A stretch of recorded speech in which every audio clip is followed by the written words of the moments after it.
This is ATR's reviews, from anime to figures and beyond. Hey, this is ATR and welcome to another episode of ATR's Toy Reviews. Due to popular demands, in today's episode, we'll be taking a look at Deluxe Dinobot Slash from the Transformers Age of Extinction toy line. First off, his blue-green turquoisey raptor mode is vicious and menacing, befitting of the name Slash. From his sharp teeth, spikes, quills, and arm blades, it would be an understatement to call this guy a Swiss Army knife of knives. All the yellow parts, including the arm blades, quills, and tails, are made of a soft, rubbery plastic, some of which has kinda unfortunately warped in package when I got him. Overall, it looks great from all angles, and it's a truly convincing raptor mode. Articulation wise, the lower jaw can open and close. The neck can move up and down. The arms are on ball joints.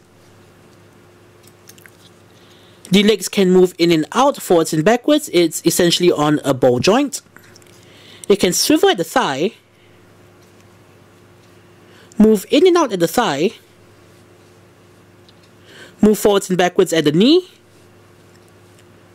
swivel the foot, and it can pivot its toes. His upper jaw is also articulated due to its transformation gimmick, but moving it too far up will displace his jaw. His knees also conceal his robot hands, and moving them too far either way will give the game away. Do note that the arm blades are detachable and they become his dual axis in robot mode. For size comparison, here he is next to Age of Extinction Voyager class Grimlock and Age of Extinction Deluxe class Scorn. To transform Slash, we first start off with his legs, which will become his robot arms. Bring them off to the side, fold his foot down, rotate it into place, and collapse it into his thigh. And we do the same for the other side. Take his rib cages and pull them out to the side. These will become his shoulder pads. Take his entire rubbery tail and fold it back, revealing his robot head. Now this next part is rather ingenious, though I'm not too sure how well it will come across on camera. Take this entire assembly that's connected on both sides, unpeg it from his shoulder joints, and swing this all the way around, and repeg them on his shoulder joints to position his shoulder pads. Last but not least, we come to the robot legs. Split the dinosaur head in half. Take the top part of his head and collapse it in upon itself. Fold up the lower jaw, giving him kind of like a troll face. Take what was his neck and rotate it all the way down and flip his foot up. And rotate the entire leg at the knee. And we do the same for the other side.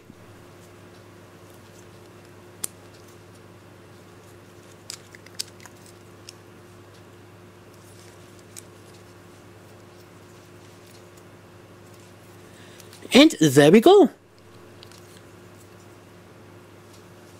And after that rather involved transformation process, what we end up with is a knight who's definitely berserker-esque, a stark contrast to his speedy raptor mode. And I apologize if I don't sound that enthusiastic, but I personally am not that big of a fan. While I can appreciate his burly proportions, it doesn't bode well for his balance in the slightest, as he's exceedingly top-heavy.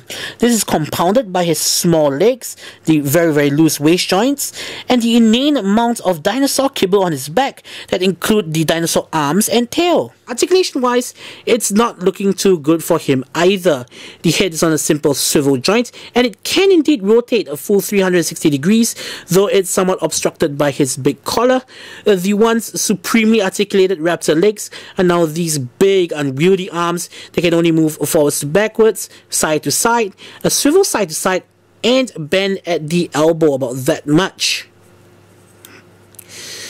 The shoulder pads, unlike Drift's, have limited movement and constantly get in the way.